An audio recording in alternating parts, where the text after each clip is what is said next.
All right. Good afternoon, good morning, good evening, wherever you are on planet Earth, from whatever time of day it is. I'm calling out to you. This is the voice crying in the wilderness, calling out. Like it said, wisdom's walking down the street, yelling your name. It's time to listen. This is your wake-up call. Awake from woke. Awake from woke. You can thank me later since you didn't miss work because I woke you up. That's okay. I don't even need it. Just enough for me that you listened. Come, let us reason together. This is CSN, the Common Sense Network. Common Sense is that little book, the pen, that proved the pen is mightier than the sword, created the greatest civilization in the history of woman. And it wasn't the sword. It wasn't the rifle. We didn't make it without that book and the one that he wrote called The Crisis. And this program is dedicated to Charlie Kirk, the prophet, martyr, and modern patron saint of America. God bless him. God bless him. These comets only come along once in a while. He was 32, about the age of Thomas Jefferson when he launched this ship into the tempest in a little bark made of paper, as they said. So if we don't all hang together, we're all going to hang separately. Just like in Iran right now. Here's an important safety tip. Some people say my voice is mellifluous, some say monotonous, some say soothing, some say sleep-inducing. You can take your pick. This is for your convenience, safety, and security. Go ahead and feel free to speed it up. I didn't want to do that ahead of you because maybe you're okay with it this way. But go ahead and speed it up 1.25, 1.3, 1.5, whatever your system allows. And that way, I'm going to talk as fast as I can, but I'm not an auctioneer. I'm not, what's the guy, Ben Shapiro. I'm not Alan Keyes. I don't have a machine gun brain attached to a machine gun mouth, a supercomputer up there that can just boom. And I'm not going to edit it. You can do that if you want to. If there's a space or dead air or something like that, I'm not going to just clip it out. But I do have respect for your time, so feel free to speed it up if that's what it takes.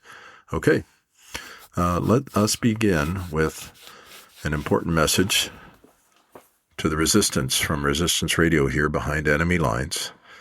I'm behind the lines of the enemy's camp. They have occupied. They have taken over my corner of the United States of America, and they don't want to give it back. They don't want to become part of the United States again. This is a civil war. So the message goes out from Resistance Radio here, the ISI network, CSN network. The long sobs of violins of autumn wound my heart with a monotonous languor. The long sobs of violins of autumn wound my heart with a monotonous languor. So you members of the true resistance, brothers, men, you know what to do.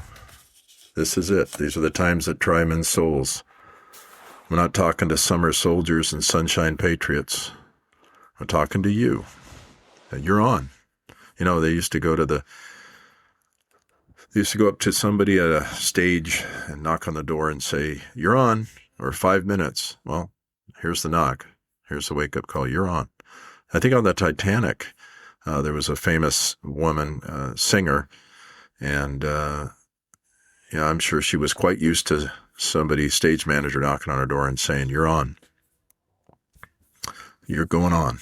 So they did that after they hit the iceberg. They told her, I don't know if they even needed to tell her, but once they told her that, she knew she was on. She went on the deck and sang a hymn called Abide With Me that meant a lot to people in those days. And they listened to it as it went down and the lights went under the water. So I don't want to pretend that we're not on the Titanic. I don't want to rearrange the deck chairs or, I've often thought if part of my house was on fire and threatening to fully engulf the whole house, or even just destroy that one room, I don't think I would say, "Wow, that new driveway we did with the pavers, it sure looks nice." At least that's good. Because if you don't treat the cancer that we're suffering from in this civil war, if you don't treat it with chemotherapy, radiation, and surgery, sometimes I think we need all three. There's no guarantee written anywhere that we're going to make it.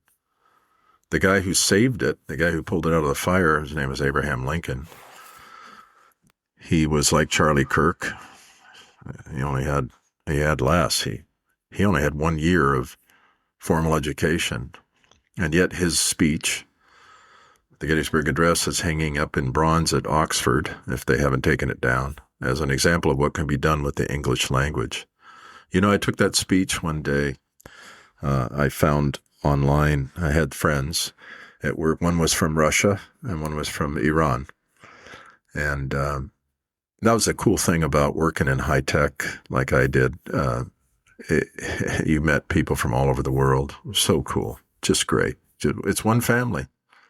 You know, Viktor Frankl, the brilliant psychologist who went through one of the death camps of the socialists. I think it was Auschwitz, but he famously said there are only two races, decent and indecent. That's it. That's the summary of race. We're the race of man. We're the race of man. One world under God. So this whole, we're going to talk a lot about racism, but you know, he pointed it out that there's only two races, decent and indecent. So we want to be decent. Well, anyway, this is Jeremiah Gunn, Professor Gunn. Warning, trigger warning, you're at the Gunn Show. I'm your answer man. I'm your help desk, your crisis hotline. I can tell you where to find the answer that you're looking for right now, whether you know it or not. And I can tell you how much of the answer this person, that person has. I've heard them all. I've studied them all. I know their arguments better than they know theirs. So we got so much to say. We want to, let's just begin with our national anthem first, okay? Our international anthem. This goes out to you from the Gulf of America to the Gulf of Arabia to Greenland, soon to be called East Virginia.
You know, God, I love that guy.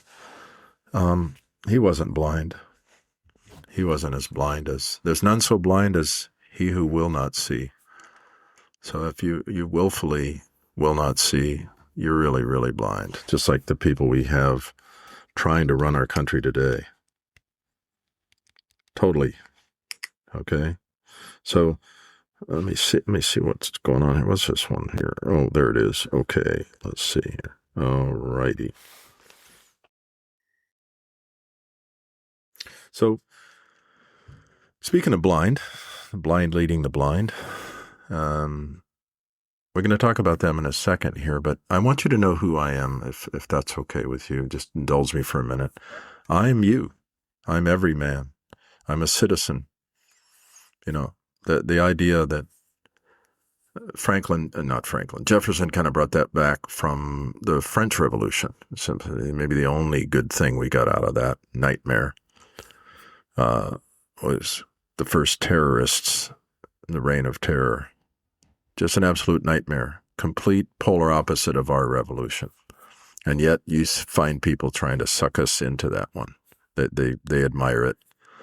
So anyway, I'm a fellow American. I'm an agnostic, secular member of the Catholic Church, of the Church of Jesus Christ of Latter-day Saints, a Jehovah's Witness, a Jew, African American, conservative, compassionate.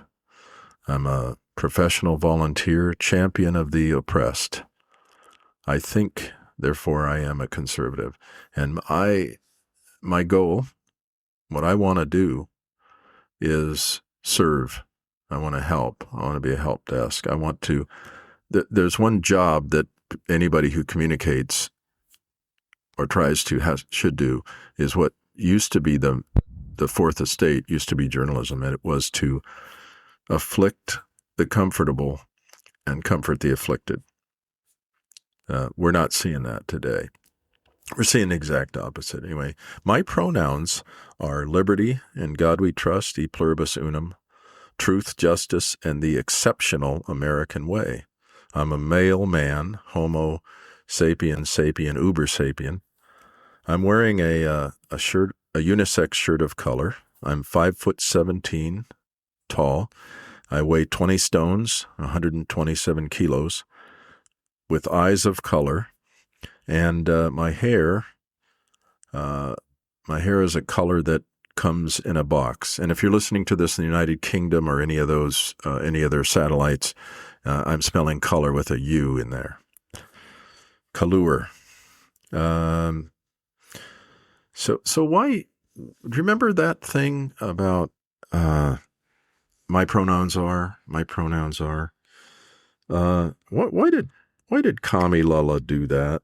Why did Kami Lala do that in her Zoom call or whatever? She said all of that stuff. I'm this, I'm that, I'm they, I'm them, my pronouns are.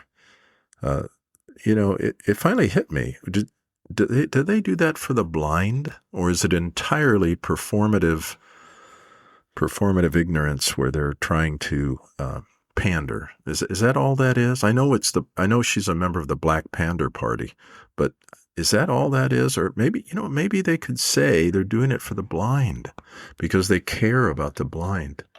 You know what? She is blind. And that call is the blind leading the blind, whether they're on the call or in the room. It doesn't matter. As blind as she is, she's from California, where the blonde lead the blonde and the blind lead the blind.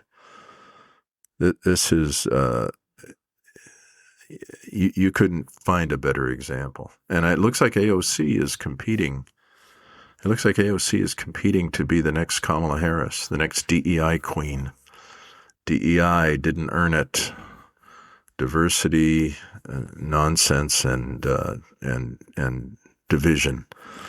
I've got to come up with another acronym for that. Division, social engineering, and incompetence. Maybe that's DEI. I don't know, but I tell you, Scott Adams talked about that a lot. Scott Adams, may rest in peace, recently lost that brilliant man. He talked a lot about DEI and what it did to his career. And I was living it about the same time. I remember when he came on the scene. Our founder, CEO, used to tape his Dilbert cartoons to the door. I mean, he was just what the doctor ordered for that kind of world at that time. What a brilliant man.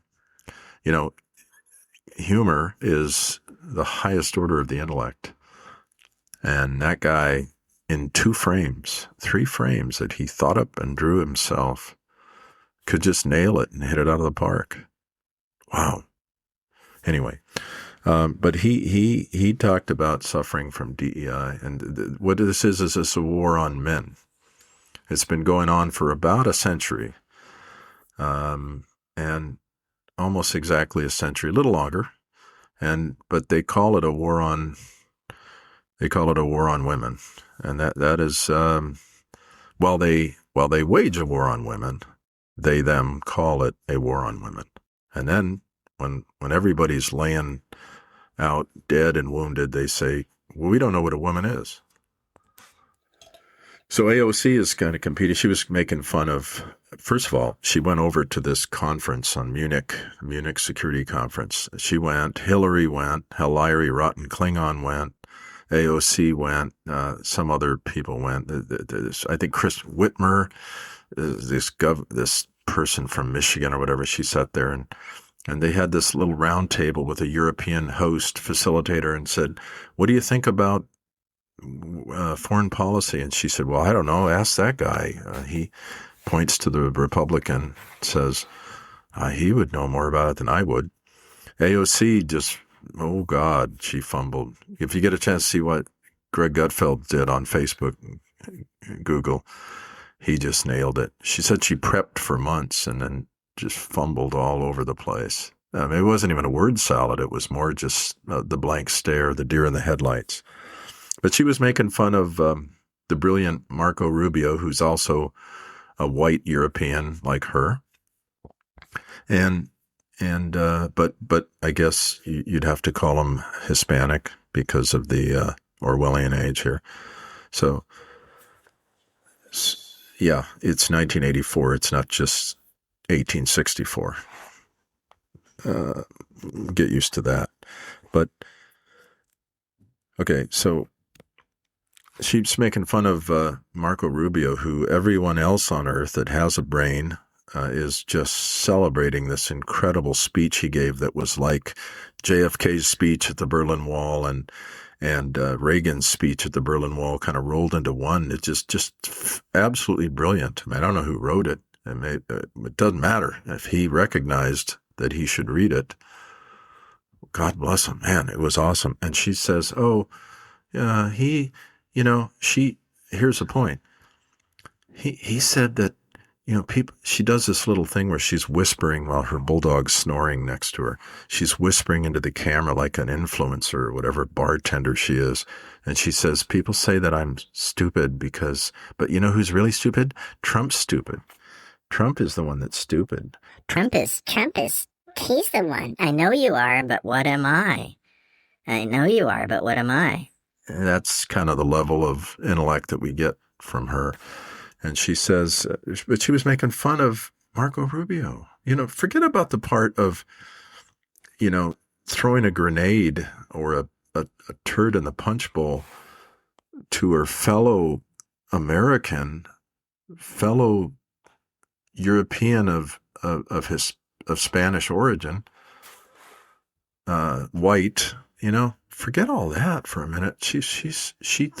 Her role is to try to destroy us on the world stage. But here's her attempt. Here's her attempt. It's like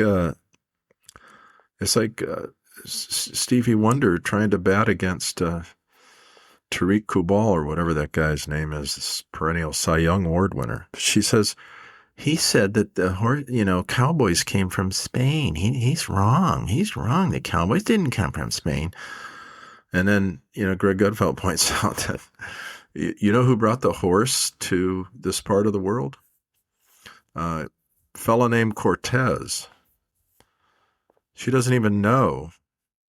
She's probably related to him. Doesn't even know that simple fact. And she goes around, and her answer to that is, and so, I started thinking, wow, she is just almost exactly like Kamala. You don't get a lot of word salad of this goofy hypnosis of, you better like me because I'm laughing and nodding and I'm good looking. She's on that same vein. She's a DEI. I don't know. I don't know if she slept her way to the top like Kamala did, but wouldn't doubt it. I mean, she was a bartender, but what got her on there? She did an American Idol type thing to get in the role that she's in. Isn't that nice? We have that kind of people representing us in our republic. Not us, a small percent of us, a little part of New York that voted for her, and the whole country has to live with the debris and the fallout. Just like Pelosi, just like gas and nuisance. We have to live with that because some little part of the country did that.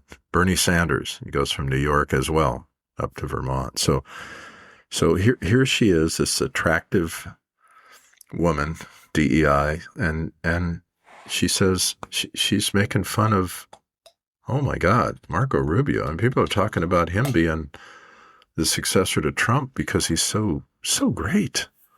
He's so great at what he do. I wonder if she's even bilingual like him. I bet she's not.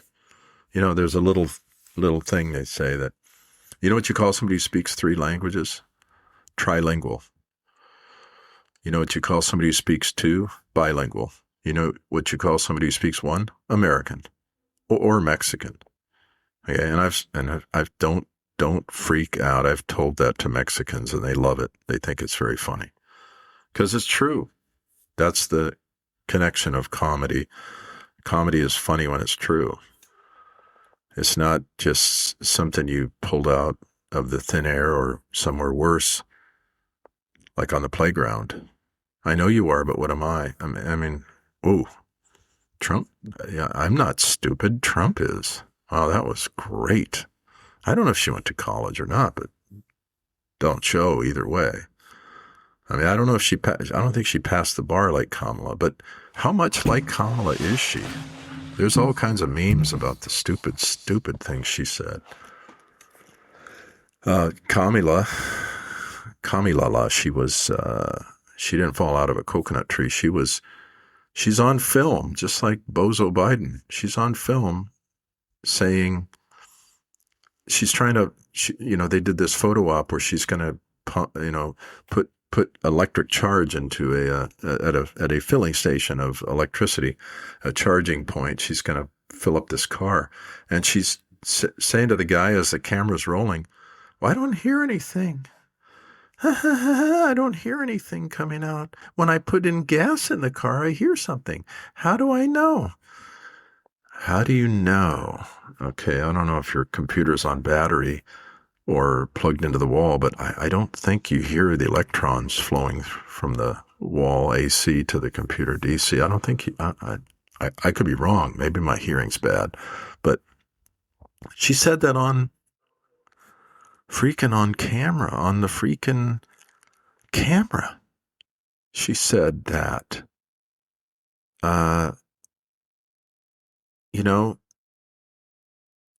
what a dim bulb.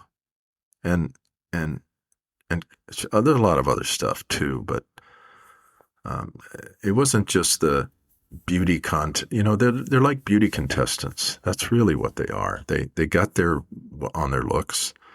Don't ask me. Ask bullcrap Husseino blah blah. He said it. Don't ask me. He said that she's the most attractive district attorney in the country. Well, a lot of people thought, well, Pam Bondi might have something to say about that at the time. But yeah, he's right. She would have been the best looking. She would have been the best looking vice president. She was the best looking vice president we ever had. Maybe she was the best looking. I'm sure Willie Brown thought that when he promoted her into that role, when she served under him. Excuse me. She served under him a lot. Look it up. Don't take my word for it.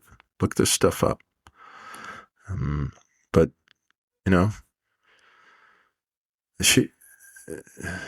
So the beauty contest. That's exactly what she was. That's exactly what AOC is. I can't say that about the other ones, Tariq Shabib or whatever. But I think Ilhan Omar is very attractive. I mean, I think she thinks so too. I think that little press secretary, Blinky the Dwarf, that was there under Biden's so-called administration, cringy sans Peter, man, I thought she was very cute. She didn't like men, but that's all right for her.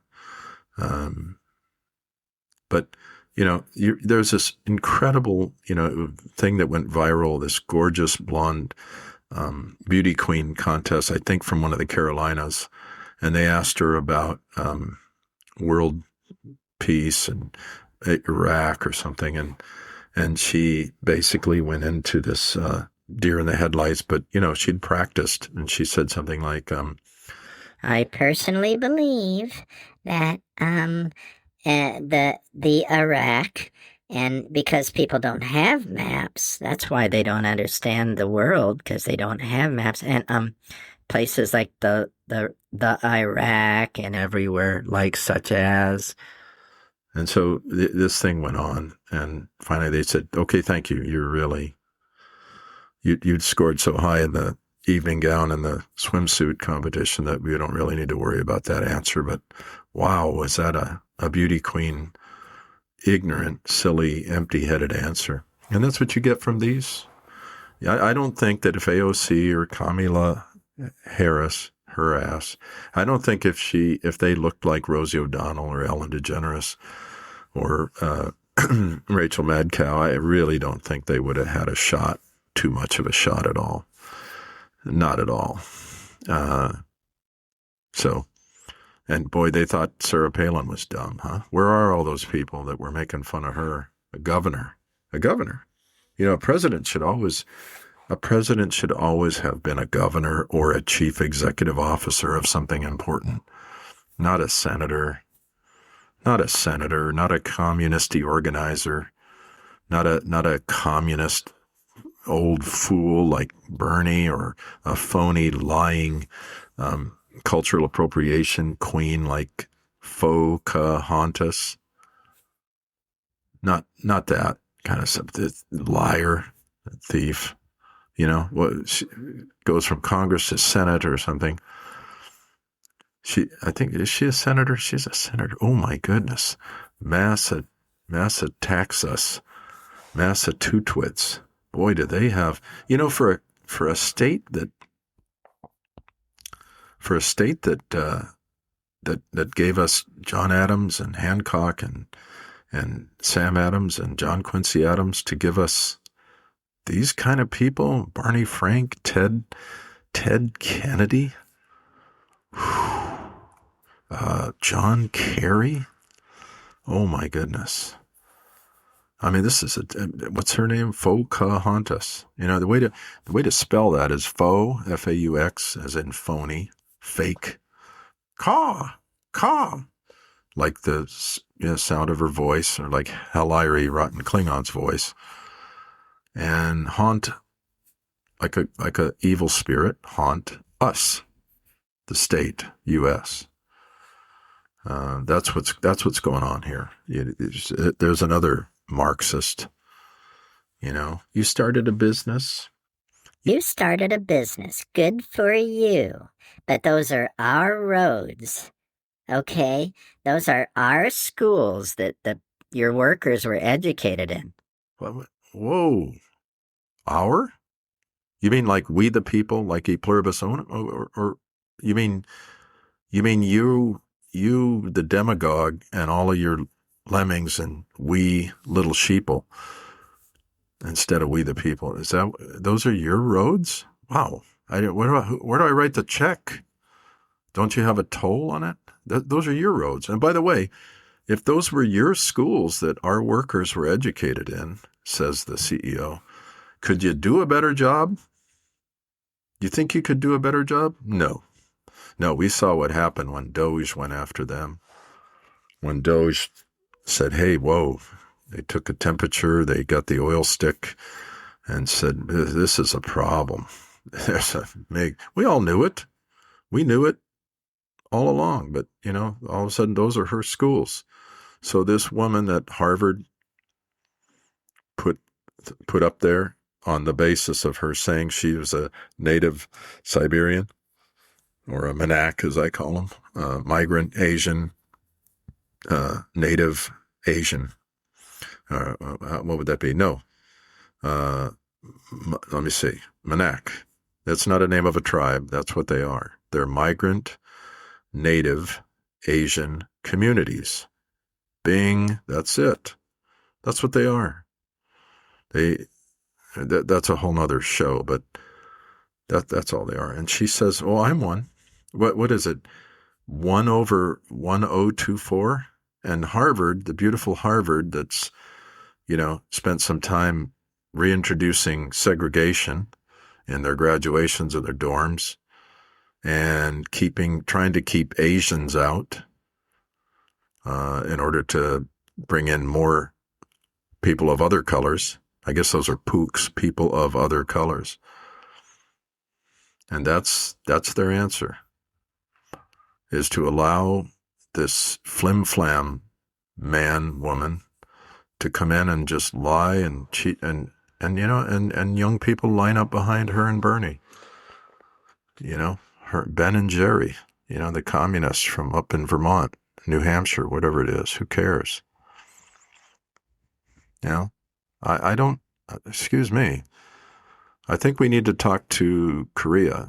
Talk to Koreans. Anybody that thinks they love communism, you ever talk to a Korean? You ever talk, Koreans are getting a little old to talk to them about it, but you ever talk to a Vietnamese? You ever talk to a Cambodian? Anybody from Laos? You ever do that? Oh, no, I never did that. But I did. I loved it. I loved to talk to them. My older brother was involved. I just missed the Vietnam War, but my older brother was involved in the evacuation from Cambodia and Vietnam. And they just had a 50th reunion on board a aircraft carrier that's sitting there in dry dock as a museum. And he met some of the people that they rescued from the communists. They met some of the people that they rescued from the communists over there. So anyway, one day I was, it was after Bullcrap Hussein Blah got in, The Manchurian Candidate, part 1. Part 2 is Bozo, is the guy who got him in and the guy that he got in. Those two Manchurian Candidates, it was when he had just gotten in, and I'm walking down the hall and I see a friend of mine who happened to be from Vietnam, and he's very conservative. You should hear him talk about the North Vietnamese who took over his country. You should hear him talk about it. He wanted a little bit of liberty, a little bit of freedom, like they had in Korea. How come? So when we're done here, tell me what's the difference between Korea and Vietnam? What's the difference? I haven't heard it. I heard Bill Maher fumbling around on it with this arrogant, like we don't understand those people, and we still went in there with the war. That's a whole nother episode. What are you talking about? We don't understand those people. The people from one side of the street are different from the other part of the street. It's just that we didn't understand. What are you talking about? They used to have a little sign at work, and people would have it in their cubicle. It said, warning, always make sure that brain is engaged before throwing mouth into gear. It's like a clutch. It should keep you from saying like anything you feel like saying. It really helps to learn a little bit of something. Let's learn. Stop stressing, learn a lesson. It's not that hard. It's like the boy's vice principal on Napoleon Dynamite said. He said, this is not that complex. I'm not going to play a little soundbite of it, but I could. But,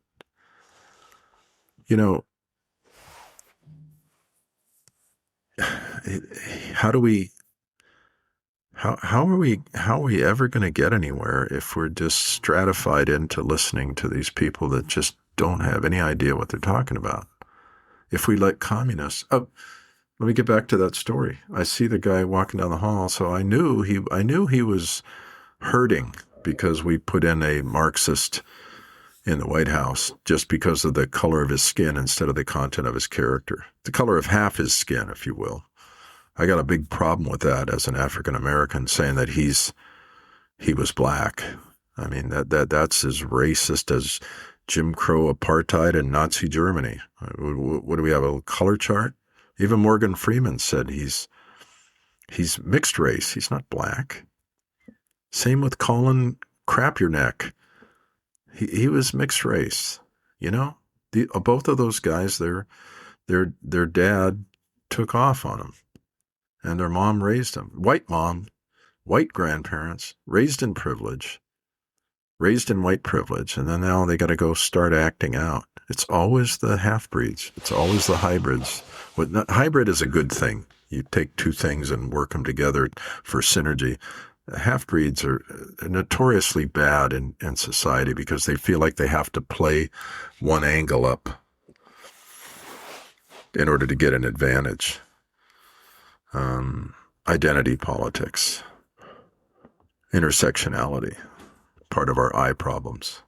So I see this guy walking down the hall, and I said, "Hey, Peter, that's not his real name." But anyway, I said, did you get your letter for which re-education camp you're going to be sent to? Meaning that I thought that, the Marxist Obama, blah, blah administration was going to start sending those true American patriots into concentration camps, kind of like they did on January 6th.